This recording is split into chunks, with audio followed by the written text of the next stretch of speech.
They were the ones who never came home. As soon as we got down there, the shots came through our door. A gunman taking innocent lives. I kept checking Helena's pulse. I was holding her hand the entire time. A community torn apart. Now the state is making changes. We want every child that arrives on one of our campuses to go home safely. Gun legislation stamped and approved. Lawmakers now divided. There's one common thread between all of these horrific tragedies. It's the gun. Banning the weapon itself will not prevent that person from doing a violent act. Are guns the problem, or are they getting into the wrong hands? We need criminal control, not gun control. This is News 6 at 5. Guns, rights, and safety. Well, tonight, a UCF student is reliving the moments a gunman fired several shots. Her friends nearby killed. This is News 6 at 5. I'm Matt Austin. And I'm Lisa Bell. And tonight we are committed to looking at gun-related issues from legislation to school guardians now in place. It comes 1 year after the deadly school shooting at Marjorie Stoneman Douglas High School in Parkland. 17 people lost their lives, many of them students. News 6 anchor Ginger Gadsden begins our coverage at 5. She is live in Parkland tonight. And Ginger, the student you spoke with now lives here in Central Florida. But what did she have to say about that day, and how has it changed her? Yeah, Lisa and Matt, Valentine's Day 2018 has profoundly changed the way Caitlin Jesenowski sees just about everything. She still has nightmares about the day Nicholas Cruz shot into her classroom, killing 2 of her classmates. But she says she refuses to let that day define her future. Caitlin Jesenowski is an impressive college freshman. She's smart, ambitious, and athletic. And like most 19-year-old college students, just trying to navigate her way through freshman year at UCF. But she has experienced something many of us pray we never will. Here's what we know right now. This happened at Marjorie Stoneman Douglas High School. Caitlin was inside one of the classrooms when Nicholas Cruz opened fire last Valentine's Day. When I got to 4th period, the last thing I remember, they were handing out carnations actually for Valentine's Day. And then the shots came, the first set, and we all kind of looked at each other like what, like in a panic, and then everyone dove and separated into different corners. So I ran to the corner diagonal from the door, which there's a computer cart there, and I moved the computer cart, and 3 of us ended up getting behind the computer cart, and as soon as we got down there, the shots came through our door. Quick thinking to get behind a computer cart likely saved her life, but it was too late for 2 of her classmates. Like the next thing you know, I look up and Helena and Nick are right in front of me. And the first thing I do is grab Helena's hand, and I try to check her pulse, and I couldn't find anything. Within minutes, 17-year-old Helena Ramsey and 17-year-old Nick DeWarrett were dead. Caitlin held Helena's hand, trying to reassure her. She was leaning against the wall, unconscious. So I grabbed her hand, and I was telling her it was going to be okay, and I was stroking her hair and everything. So. Yeah. But did you kind of know? Yeah, I think I did, but I just I had to keep checking just in case. But when the SWAT came in and checked her, he shook his head no, my stomach dropped. That day forever changed how Caitlin sees the world and how she reacts when she's out in it. Everywhere I go, I have to see like if something happened, an exit or what I would do. Like I have to have a plan in mind, and it's kind of just like an automatic thing. I just like look around and be like, okay, check. And if the shooter thought his act of cowardice would give him power over people like Caitlin, not quite. Do you feel stronger after something like that? Yeah, I do. And what way?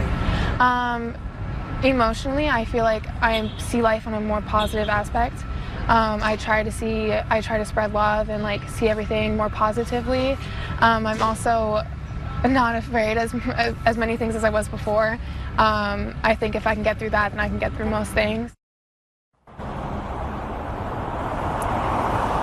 And back out here live at Parkland, she is definitely a tough young lady. She knew all along she wanted to have a career where she could help others, and that day helped her decide that she would go into nursing. And I think that is a fitting field for a young lady who really was heroic on that day. Back to you. Incredible story, Ginger. Thank you. And we will see you again in about 30 minutes. To read more about each of the victims of the Parkland school shooting, head to clickorlando.com/gunviolence. We have images of each of the victims and comments from their families. Well, Florida lawmakers will soon return to Tallahassee with plans to discuss new gun legislation. News 6 investigator Mike DeForest traveled to the state capitol to find out what our elected leaders are proposing. Following last year's deadly shooting in Marjory Stoneman Douglas High School, lawmakers here in Tallahassee passed a series of gun control measures. Now, this year here at the state capitol, some want to repeal those brand new gun laws, while others want to impose even more restrictions. Every student in Florida has a right to learn in a safe environment. With the stroke of his pen, former Governor Rick Scott raised the minimum age to purchase firearms, banned bump stocks, and gave judges and law enforcement the power to take guns away from Floridians who pose a risk to themselves or the community. As an officer in the Air Force, I said an oath to protect and defend our Constitution. Now, newly elected State Representative Mike Hill is trying to repeal those gun laws, saying they violate Floridians' Second Amendment rights. The weapon itself does not cause the danger or cause the harm. It's the person who's holding that weapon. The Republican from Pensacola has also filed a bill that would allow guns to be carried on college campuses. Why should that person not be able to protect themselves? We certainly don't need to be going backwards. We need to be going forward. State Senator Linda Stewart and Representative Carlos Guillermo Smith have reintroduced bills that would ban assault rifles like the one used in the Pulse nightclub attack. These are weapons of war. They were made for war. These two Democrats realize the Republican-controlled legislature is unlikely to agree. That's why Smith is urging Floridians to bypass his fellow lawmakers by amending the state's constitution. There is already an effort underway to collect enough signatures to put the question before voters in 2020 to ban assault weapons in the state of Florida. The legislative session begins next month here in Tallahassee. Now, some of those proposed gun laws may not even make it to the floors of the House and Senate for a vote, but others could pass, leaving their fate up to the newly elected governor, Ron DeSantis. Reporting in Tallahassee, Mike DeForest, News 6. Mike, thank you. And just this morning, gun control activists marched into the Broward County Board of Elections office. They had more than 200 signatures to try to get a ban on assault weapons on the 2020 ballot. Some signatures included survivors of the Parkland school shooting. The proposal would only make it on the ballot if the group collects more than 766,000 signatures. 927 people. That is how many people have been killed in school shootings in the U.S. in the last 59 years. News 6 has crunched the numbers. Since the Columbine shooting in 1999, 487 people have been killed in schools. In 51% of those, the shooter has been caught. In 33% of those shootings, the shooter killed themselves. To see these numbers broken down, you can head to clickorlando.com/gunviolence. Well, Florida reacted after the deadly school shooting in Parkland. Weeks following the shooting, Florida became the first state to require police or armed guardians in all schools. Now, early this morning, a dozen new applicants began their training. Leaders say these people will replace deputies in schools. News 6's Lauren Korn spoke to Volusia County leaders about the success so far. We are 6 months into the school year with armed guardians protecting our staff and students. So we sat down with the school district to find out how it's going so far and if there's anything they'd like to change for the future. They are an intricate part of our security program. Good afternoon. Welcome back. But they're also there to build relationships and a peace of mind for our parents and our communities because they are there for a purpose. 47 armed guardians are manning the elementary and charter schools, patrolling the hallways and securing the campuses. Like lead guardian Chico Mendiza of Indian River Elementary School in Edgewater. We monitor what happens all around us. Mendiza says he's seen a difference in the amount of threats and inappropriate behavior. Ultimately, in the long run, it has gone down. You can see where students would utilize the Fortify system. They would utilize see something, say something. They would talk to counselors, talk to the guardian, and nip a lot of this in the bud immediately. In fact, the armed guardians are so successful, the district says the sheriff asked for a pilot program, replacing officers with school guardians in 3 middle schools and an alternative learning site to help with deputy shortages. Just like we would at an elementary school, to do the same duties we're currently doing right now at those schools to maintain the security of those campuses. Greg Aiken, Chief Operating Officer, says along with the armed guardians, the Florida Department of Education recently recommended the district to implement a hardened corner for every teacher in every school. There are windows on our doors, so if an assailant actually shot through that glass window and they tried to look in, is there an area in your classroom or in your office area that would not be visible from that door window area? And that would be what we consider your hardened corner. For Indian River Elementary, students look for the red manatee during a Code Red 2 lockdown. They'd come into this area here and then secure themselves. It's another added form of security to keep children safe as the trained guardians move to the forefront. I think for us to be in place to mitigate that incident from moving further until law enforcement can get here, or with medical in real time talking with dispatch as to what's happening, is a huge difference. The district says security plans and programs are always changing, and staff reviews and implements the best practices possible. But Aiken says they could always use more meetings, communication, and education. Our number one focus, besides education, is safety. We want every child that arrives on one of our campuses to go home safely that afternoon. In Edgewater, Lauren Korn, getting results, News 6. Responsibility and safety. Yeah, do you know what to do before picking up a gun? Ahead at 5, the concealed weapons class, educating others before any shot is fired. We take you there. Plus, there's not really a paper trail on them. Handed down and even gifted. People getting around the system. Guns getting into the wrong hands. Next at 5, what gun owners have to say about this unrestricted access. You're watching News 6 at 5. Getting results for you tonight. We'll be right back. This portion of the news is sponsored by Subway. Live with Matt Austin, Lisa Bell. Weather with Chief Meteorologist Tom Sorrells and Meteorologist Candace Campos. This is News 6 at 5. Getting results. Well, minutes ago, we told you about how recent changes in gun laws can affect you and your family. but there are other ways people are getting guns without background checks and avoiding other restrictions. News 6 investigator Adriana Ibashinsky joins us in studio with how guns can still end up in the hands of children, criminals, and even the mentally ill. Absolutely, yes, even though there are background checks and mandatory waiting periods when you buy a gun in a store or at a show, there's no gun registry, so there is nothing that can prevent the private sale of a gun between two people or giving the gun as a gift. Now, I talked with both gun owners and crime victims about this unrestricted access to guns. Let me take care of this gentleman here. I own about 3 handguns, a rifle, a couple of shotguns. Alexander Gonzalez is a military veteran who served 13 years as a combat medic. And while he's undergone a background check for every one of his weapons, he plans on one day passing them down to his children. I have a son, and one day I want to hand down my firearms to my son.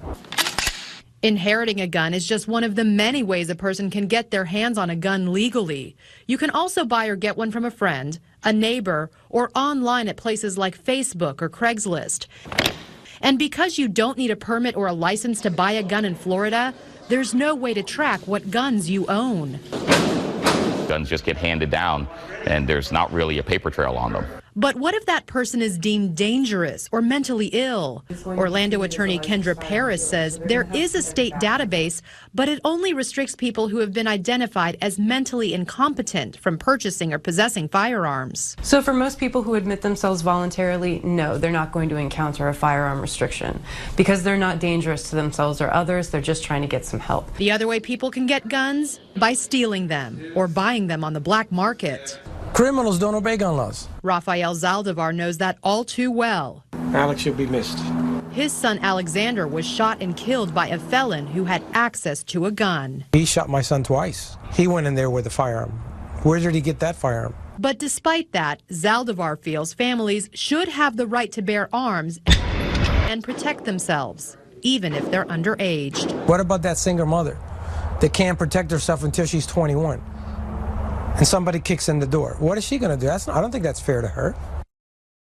Now, as for the criminal side of owning guns, I reached out to all 4 state attorneys' offices and discovered hundreds of cases of felons charged with owning a gun illegally just last year alone. For a look at the numbers, head to clickorlando.com. Guys. Adriana, thank you. Our conversation on guns, your safety, and your rights will continue throughout this evening. You're taking a live look right now from our Studio B. That's where our town hall discussion will begin at 6 o'clock. We will have a panel of experts from law enforcement, mental health, and school leaders answering a bunch of questions for you. You can still submit your questions right now on our Facebook page and our website. Lisa Bell is going to run the show for you over there, and I'm interested to see it. Very interesting. Yeah, we have 80 people who are going to be here tonight, so it should be a very good discussion. Chief Meteorologist Tom Sorrells standing by right now to discuss our weather. And it was gorgeous today after a pretty soggy weekend. Nice. Looking very nice out there. You guys keep complaining about the weekend like you were out in the rain the whole weekend. What'd you do Saturday? Think back to Saturday. How great was your Saturday? I was dodging showers. Oh, man, come on. Saturday was a great day, wasn't it? It was all right. Lisa, help me out. It was a nice day. It was. Sunday morning? Not great. I sat through a lot of rain. I know. Hey, but Valentine's Day, it's going to be pretty. Yes, it didn't rain Saturday. I can still hear you. Your mic is open. Yeah, no, I saw rain Saturday. Okay, did you really? It's my side of town. All right. Daytime high is going to be about 73 for your Valentine's Day. The evening temperatures, cool night, 57. Temperature readings right now, 82 in the Villages, 82 in Sanford, 81 in Orlando. Down along the coast, 73 degrees in Cocoa Beach and 76 right now in Melbourne. Here's the way it looks on radar right now. We do have speckles of rain down south, most of the area, though.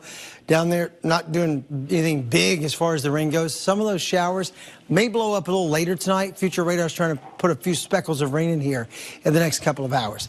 Here's the clouds and rain forecast for tonight through the daytime hours tomorrow. Now, overnight tonight, maybe a spotty shower. But by 4 tomorrow in the morning, maybe a different little echo or two rocking through the western side of Orange County. Here's 5 p.m. tomorrow afternoon. We've had a daytime high of 82. Then our frontal boundary comes rolling in. Some of these pockets could really be some rocking thunderstorms. They don't expect them to be severe, no. But you may hear rumbles of thunder for the first time in a long time tomorrow afternoon. Overnight lows tonight will all be in the 60s with patchy fog late. The low in Orlando is 68. Here is tomorrow. Your forecast brought to you by Napleton Chrysler Jeep Dodge. Daytime high tomorrow breaks it to about 82. Here is the week ahead. Your daytime high tomorrow is 82 degrees. Rain chances build through the day to about 70%. Then we're so much cooler on Wednesday. All right, Tom, thank you. See ya.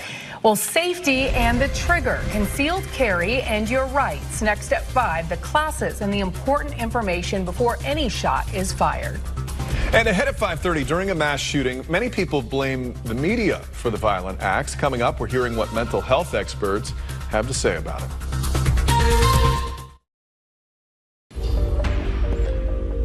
At least 369,000, that's how many people in Central Florida have concealed weapons permits. But the problem is having a permit doesn't necessarily mean you know how to use a gun safely. News 6 traffic safety expert Steve Montiero talks about safety on a daily basis. When it comes to guns, proper safety isn't an option, it's a necessity. He takes us to a local concealed weapons permit class to show us why all classes are not created equal. Pick the gun up, finger off the trigger, loaded. Put your finger on the trigger, start squeezing. Finger off the trigger, wow. She's tearing out the center. But the best part is she's doing it safely. More Central Floridians are arming up every year for personal safety. People from all walks of life, all different experience with guns. John Lassiter has been a firearms instructor with Addison's Gun Shop in Kissimmee for 30 years. 3,000 to 5,000 people. And every single one of his concealed weapons classes starts with safety. But John says not all classes are up to par. What I try to do first thing, I simply go over from ground zero. So the basic stuff out there, people need it. We take it for granted, because we're around guns, that they should know this. They don't. First, some education before ever touching a gun.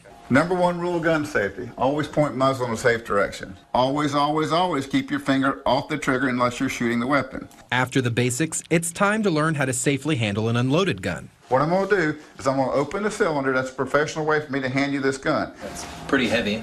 Yeah. It's Really not what you expected. No, it's a lot heavier than I thought it would be. Then it's time to head to the range. I want to see everything perfect. Then I'm going to tell you to shoot. Then you put your finger on the trigger, nice slow trigger pull. Bam, finger off the trigger, set the gun down. Same way every time. Muscle memory is what we're building right here. The most important thing is range time, and I'm talking about real range time with real instructors that are going step by step what they want, not just throwing you a box of shells and a gun and say, okay, can you get a couple rounds down range? Because you can always tell the difference when someone has real experience. Nice. No, not bad at all. But the education should not stop there. And get back to a range quickly. The same person will buy a gun for self-protection. Go put it in their nightstand. That thing will sit there for 10 years. They'll never look at it. They'll never go shoot it or whatever. That's my biggest thing. If you're going to do this, do it right. Once you've gotten your certificate from the safety class and your permit from the state of Florida, you are now allowed to carry within your rights here. Keep in mind, as a law enforcement officer, we are the only ones that are allowed to openly carry. Concealed carry permit means just that. You can't see it. In South Osceola County, Trooper Steve, News 6, getting results. And something to note, you don't walk away from the class with your permit. You have to mail in your application and get fingerprinted, and you may have to wait up to 90 days to receive your certification. So for more perspective on responsible gun ownership and concealed carry facts in places you cannot carry a gun, we've posted a comprehensive article at clickorlando.com. Ginger Gadsden joins us live from Parkland with what's next at 5:30. Ginger?